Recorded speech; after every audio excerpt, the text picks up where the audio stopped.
అందరికీ నమస్కారం.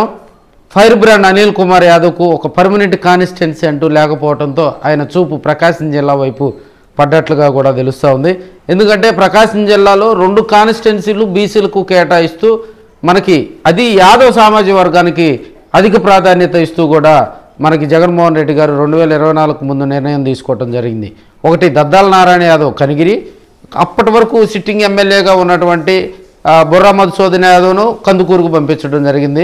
అప్పటి వరకు అక్కడ కందుకూరు ఎమ్మెల్యేగా ఉన్నటువంటి మైదర్ రెడ్డికి ఎమ్మెల్సీ ఇస్తామని చెప్పి ఆశ చూపి కూడా ఆయన్ను యూటర్న్ రాజకీయాలు తీసుకొని ఆయన సైలెంట్ చేయడం జరిగింది.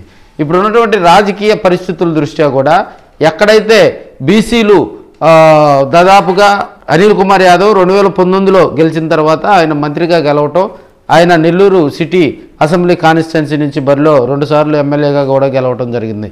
ఇప్పుడున్న పరిస్థితుల దృష్ట్యా కూడా ఆయనకు ఒక పర్మనెంట్ కాన్స్టిట్యున్సీ అంటూ లేదు. ఎందుకంటే 2024 ఎన్నికల్లో ఆయన పేట ఎంపీ అభ్యర్థిగా కూడా జగన్మోహన్ రెడ్డి గారు పంపించి ఒక అనాలోచిత నిర్ణయం వల్ల ఆయన కెరీర్కు బ్రేక్ పడిందని కూడా చెప్పొచ్చు. ఇప్పుడు నెల్లూరు పాలిటిక్స్లో యాక్టివ్గా ఉన్న ఫైర్ బ్రాండ్ అయినటువంటి అనిల్ కుమార్ యాదవ్కు పర్మనెంట్ నియోజకవర్గం అంటూ లేకుండా పోయింది. ఎందుకంటే నెల్లూరు సిటీ కాన్స్టిట్యున్సీ మీద ఆల్రెడీ పర్వతరెడ్డి చంద్రశేఖర్ రెడ్డి గారు అక్కడ వైసీపీ ప్రెసిడెంట్గా ఉన్నారు. అదేవిధంగా సమన్వయకర్తగా కూడా ఆయనకే కేటాయిస్తూ ఉన్నారు. సో ఒక పర్మనెంట్ నియోజకవర్గం కోసం అనిల్ కుమార్ యాదవ్ కూడా వేట ప్రారంభించినట్టుగా కూడా తెలుస్తుంది. దద్దాల నారాయణ యాదవ్ ఈ మధ్య కొద్దిగా అక్కడ ఎందుకంటే కనిగిరిలో కూడా పార్టీ కార్యాలయం మార్చడం, కనిగిరిలో ఆయన మీద కొంత ఇబ్బందికర పరిస్థితులు రావడం కూడా అక్కడ కేడర్ తోటి కూడా ద్వితీయ శ్రేణి లీడర్స్ తోటి అనిల్ కుమార్ యాదవ్ టచ్లోకి వెళ్ళాడా, ఇక్కడ ఉన్నటువంటి వైసీపీ జిల్లా అధినాయకత్వం అనిల్ కుమార్ యాదవ్ను ఆహ్వానిస్తుందా, లేకపోతే రాబోయే రోజుల్లో జగన్మోహన్ రెడ్డి గారు తీసుకునే నిర్ణయాలకు ఇక్కడ ఉన్నటువంటి వైసీపీ సరే అంటుందా అనేది కూడా కొంత ఇబ్బందికర కొంత చర్చ అయితే నడుస్తూ ఉంది. అనిల్ కుమార్ యాదవ్ దాదాపుగా ఇప్పుడు ఎందుకంటే నరసరావుపేట పార్లమెంటుకు దూరంగా ఉంటున్నారు.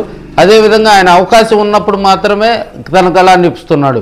సో ఇప్పుడున్న పరిస్థితుల్లో మన పోరుబాటులో విద్యుత్ బిల్లుల మీద వైసీపీ పోరుబాటు చేస్తే ఆయన ఎక్కడ కూడా కార్యక్రమాల్లో నెల్లూరులో జరిగిన కార్యక్రమాల్లో పాల్గొనకపోవడం కూడా ఒక చర్చకు దారితీస్తూ ఉంది. రాబోయే రోజుల్లో కూడా అనిల్ కుమార్ యాదవ్కు సముచిత స్థానం కల్పిస్తే, ఎందుకంటే 2019 ఎన్నికల్లో ఆయన మంత్రి అయిన తర్వాత కూడా ఆయన దూకుడుతనం అంతా కూడా జిల్లా ప్రజలతో పాటు రాష్ట్ర ప్రజలందరూ కూడా చూశారు.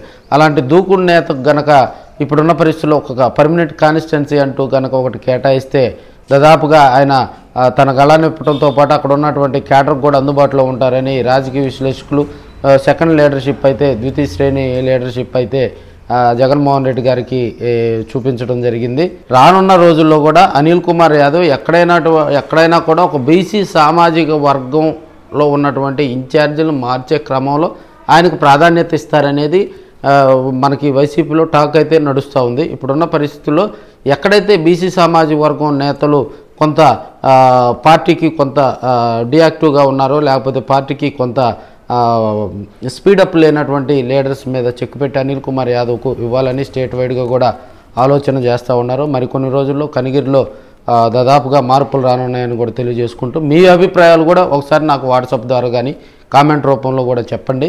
మీ సలహాలు సూచనలు అనేవి కూడా మనకి ఫోన్ అంటే అందరితోటి కనెక్ట్ కాలేం కాబట్టి వాట్సాప్ రూపంలో కానీ కామెంట్ రూపంలో కూడా చెప్పాలని కూడా తెలియజేసుకుంటున్నాం.